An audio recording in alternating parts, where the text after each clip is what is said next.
programmer? Programmer, backend guys, running in the backend. Are you happy about your work or your job? That is really important. He's hiring. Companies are trying to hire talent, engineering talent, or this programmer, or the system admin. But for me, I have been begun as a hacker and then a system admin. I work in the very dark side of the problem is that I don't feel it is happy to do it in Hong Kong. And that is why I start to get people for tech sharing and then evolve to some kind of BBS, because I do hacking since early 90s. I do hack phones and then try to get free internet calls and kind of freaky things. And yeah, because the things I'm doing is really interesting. I do it for fun, and I want to work for something that's for fun, and I want to share it. And then for a long time, I found it is too difficult. The value I believe is not sound in the average society, but many people think that I am doing bad thing, or that you have no way to do some hacking job in Hong Kong. And suddenly, I heard about Barcamp in the States, because you can find the face of the Barcamp participants. They are really happy. I can sense that engineer styling is kind of amazing. Okay, and then when I try to start doing Barcamp in Hong Kong, I can tell you that just in 2006, not much people, especially I cannot speak very good English. You can feel, and I just talk to the local people. And some express interest. Most of them are from the open source community. We have a regular meetup at that time, but to do a Barcamp is something that we think we need to scale up it. We want to have more than 100 people, and then we have some more sharing aboard topics. That's really difficult at that time. Even if I work full-time for organizing such an event, I don't have sponsor, I don't have media coverage, and the most worst thing is that I don't have a venue. So, the Barcamp story actually starts from 2007, and at that moment, that is the one of the peak hour for the Web 2.0 buzzword. Okay. We have Adequate in Hong Kong, we have Novi in Hong Kong, which is raising up at that moment. And then we have some party that's organized by Napoleon Biggs, and he successfully turned some web people meet up for the Web 2.0 party. At that moment, I just first joined a meeting of local people, expert, and some just people traveling to Hong Kong just to give a talk. And that time, Napoleon says that we want to do a Barcamp, and I just think, okay, I can find some partner to join. But unfortunately, at that moment, I'm nobody recognized me, and then I can help as an ordinary helper. And I remember at that time, there's Angus Lau, who is the 852 Signal, who is working about the startup and the new things and all things in tech in Hong Kong, and he's been quite successful. And we have successfully collected about 150 people, and then Yahoo Hong Kong provide a very good space in their office. We have 4 rooms, and then people showing up just feeling good about it, and about 40 sections. Some of them are programming, some of them are just media, new media, and others are the way to organize another event. And then at that moment, I can feel it. It is not only my own interest to doing some kind of a community and about sharing. It is a need of many of our programming peers and then the people in all walks of the grassroots digital artists. So, the second year of, since 2008, I have quite an important part because I have started my third company at that moment, and that is going to run better because I can earn some money and have more time to go to the community side. And that is really important because if you have no time, you cannot take the lead. Really simple. And we start to scale up, and we have about 300 people in 2008, and then 500 people in 2009, and then 700 people in 2010. That is really good because we have successfully just give the concept of conference to the people. If you are just some piety or just earn a lot from your tech job, you may have experienced that the company will tell you to go to some conference and earn something. And you can see that easily you can have thousands of people in Microsoft Tech Talk or those big names, and they can just get a very good venue and then high show up rate and many of people man in bread, and then but the response from the audience is another thing. You can never find that much response audience in those normal kind of conference because they are prearranged. Every people expect to earn something or just report to their company because they need to go there and finish a task. But in Barcamp it's totally different because we believe in all topics are user generated.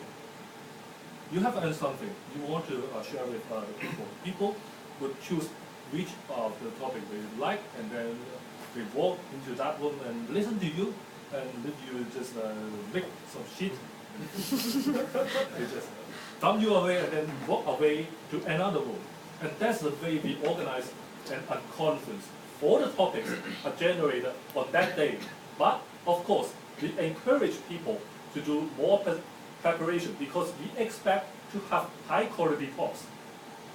And over the years, we feel that that tension has starting to dilute because we have got some media coverage, more ordinary dissenter who just don't have the hate to just influence all the people.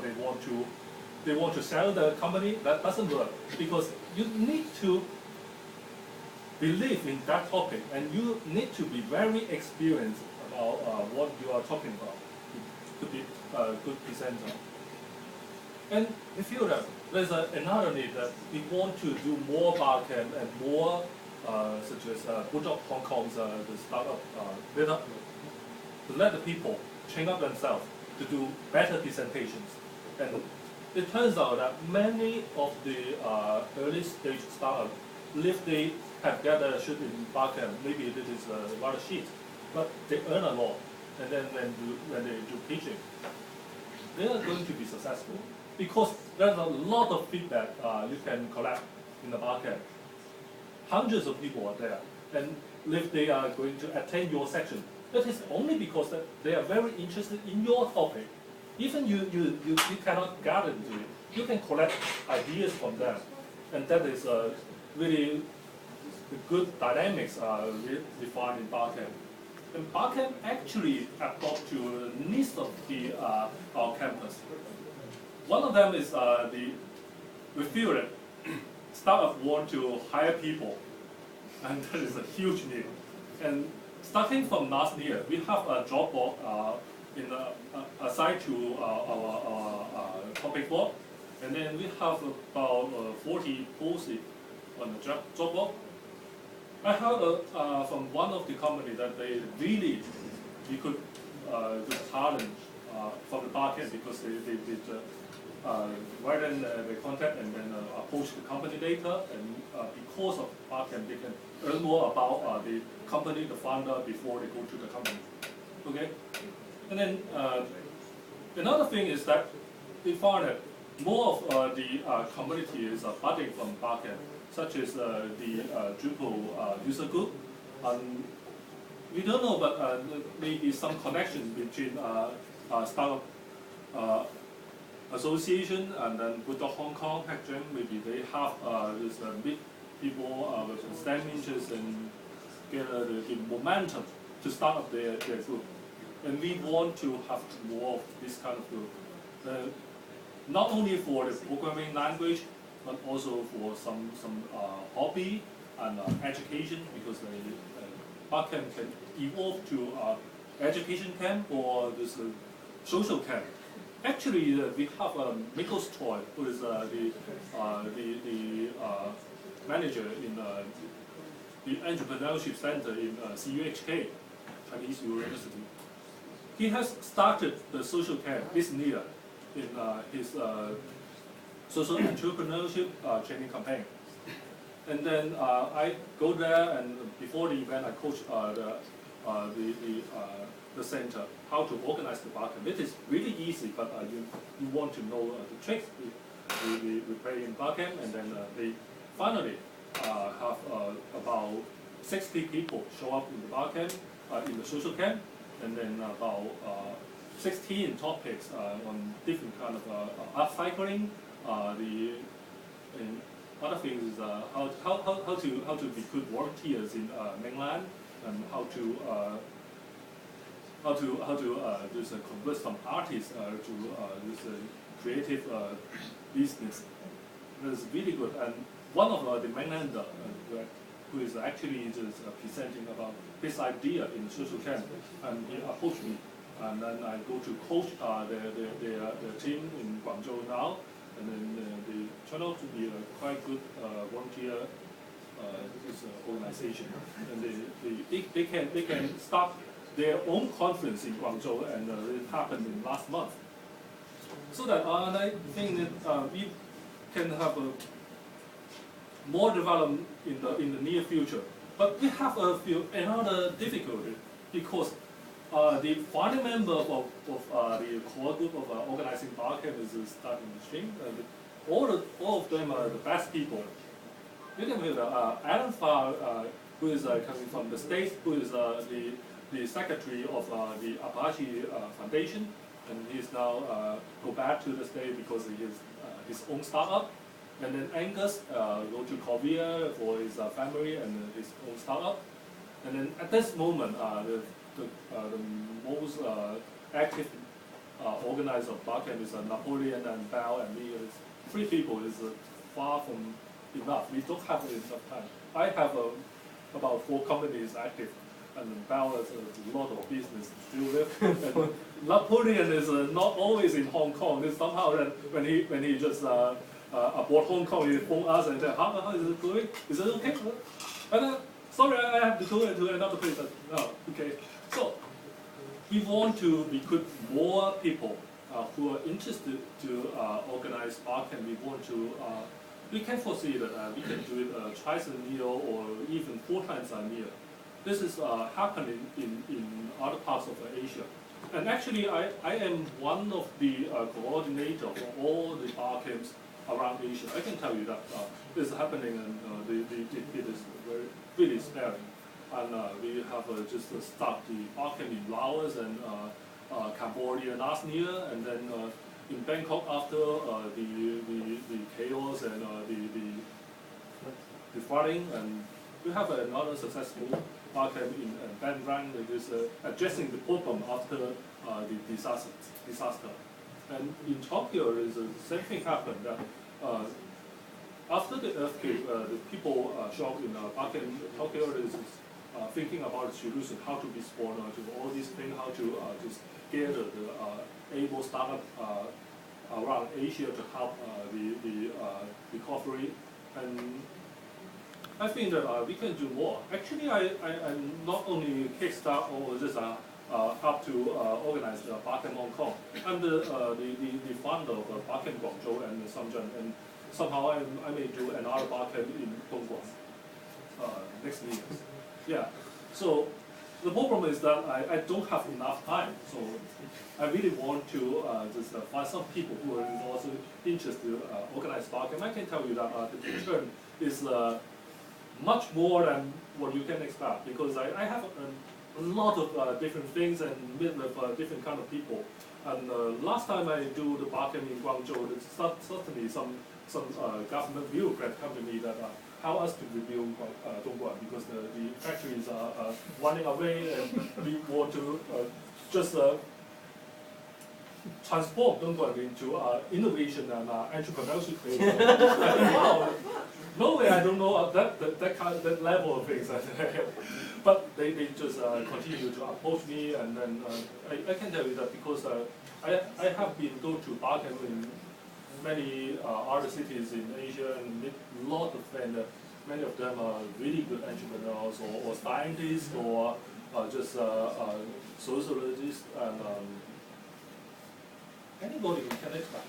So that there will be a lot of fun. And if you just put in a little time, and then you may hit a big gold mile in Barcamp. So that's it. Any question? I'm more interested in how can you manage 4 companies at the same time? Oh. Yeah. Because I have very good partners. I choose partner carefully. And one of them is a really experienced business people, and he teach me how to not do other things. And then another one is a very engineering program. They have to set a focus on one thing. Actually, I help them to shape it, because I have been transformed from an ordinary hacker to a consultant of a different part of all things. Because I have too much from different markets I can help. So can you tell us what the 4 companies are doing? Okay, easy. The main companies are doing the Internet of Things, that are just controlling devices in real time and for corporation. That is the kind of yeah. Another one is a gaming company, just focus on educational mobile game with the context, especially focus on the Greater China region. What's the name? Okay. Columbia Limited. Yeah. Actually, that company, the game, had more than $1 million just in 3 months. I think it's quite successful because it generated many media coverage in Taiwan, and the Chinese government is crazy about it. Yeah. And then the front and the back. One of them I will not tell you, but another one. I need to have some secret project. I mean, it's really fun, and I was not going to tell anyone. But the fourth one is a web hosting company just dedicated to help NGO, so that I know a lot of NGO. Are venture number 2, 3, and 4 making any money?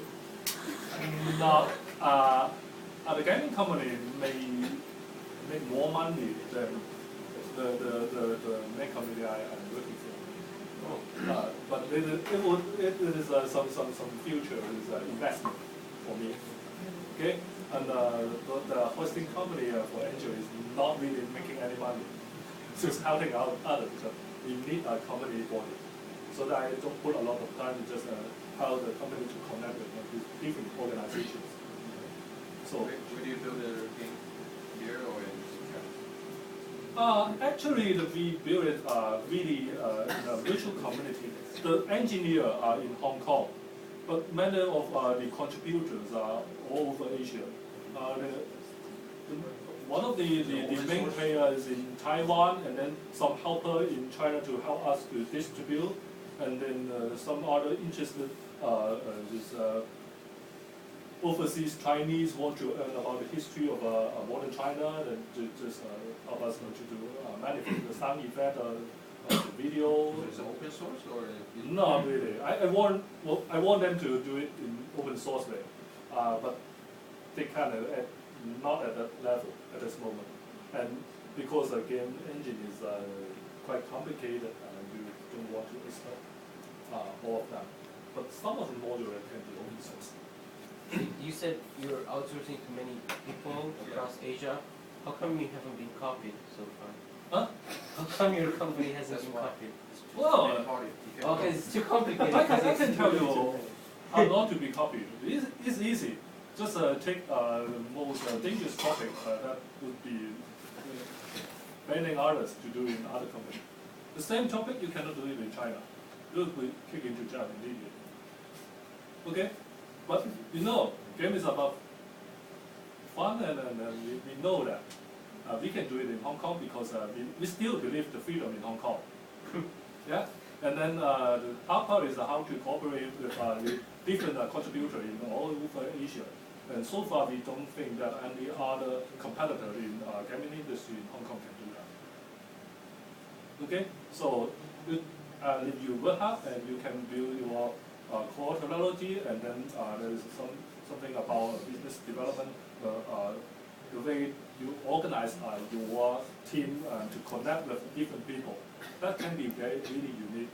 And operation, how can you just put forward operation to most modern way, and so that you can get return and at the right time, and you don't spend time in some side project that just cannot generate money.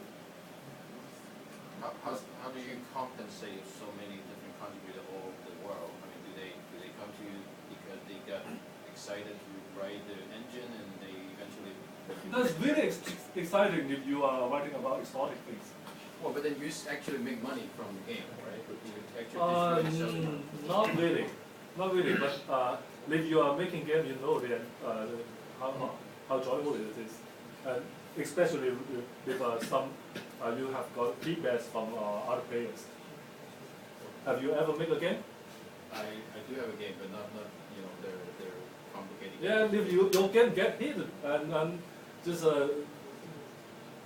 imagine that tens of thousands of people are playing your game, and they are throwing email to you asking for some new feature. And you know it, when you put some advertisement in it, you will get return. Right, but if I'm just somebody living in central China and then I notice your game, I'm going to write this part of the UI, I give it to you, you are the one who make the money, and I may get excited for 1 day, 2 days. Yeah, we don't pay you, you won't contribute to us anymore. So you do pay me? Depends on how can we make money, or depends on situation, because it's not easy. If you're telling me that you are living in Mongolia, I don't know how to wire the money to you. I see. Okay. So you can have some kind of like contribution platform where people can come to you and. As the consultant of the company, I have built up the metrics at the very early stage. Yeah. I have mentioned that operations can be very modern. Okay, many of our content providers, they don't have the concept of how to build up the architecture of information. Right. How can you measure every part, and how can you just do the turnaround of money, and then effort, and the media coverage. All of them can be very scientific. Well, I don't need to know it. If you tell me you can give me like $500 every month if I do this, right? I would like you to do that for me. You become like. If you want to earn it, just go to different markets in Asia. People expert in about mobile payment. Yeah, have you heard about Kinko of Lacour, who is just get about $10 million the last round of funding in the States? Is Games Life CEO, and it is a very good insight just to share with the campus in Barcamp 2009 about the mobile payment method and how to estimate the conversion rate in China, mobile payments. I used to earn all the different things from different people, so that when there is a chance, I can evaluate and then just expand the business possibility and the operation, like how to refine the operation of startup. So this is quite interesting. This is why I have so many linkage to company. Okay, so any more questions for Ben? Yeah. So are you familiar with Startup Weekend as well? Huh? Are you familiar with Startup Weekend as well? Like whatever the model or what they do? I just want to know what the difference is. Awesome, Nick. What do you do? What's the difference between Barcamp and Startup Weekend? Well, One day. Barcamp is more than startup. We have people talking about design, new media, AI, robotics, and whatsoever. So one is computer user generated, the other the other is kind of user generated too. And yeah, it's 2 more days. But Barcamp is about sharing, about talking about what you're passionate about. For Startup Weekend is more focused on making a startup. Okay, so good. So what do people usually expect to going by going to Barcamp? It's just kind of like. You need to have some topic in your mind that you want to share, or you want to just be open and just anything. That's From all. your previous experience, do you see like startup being formed, and then if that does Really happen. Really If that happen. does There's a lot happen. of startups that just find their partner in Barcamp. does Barcamp as an organization actually do follow up, or kind of Well, nurture this startup? Or, Well, I have mentioned that Barcamp is an conference and we actually are unorganized. Okay, no more questions. Thank you, Ben.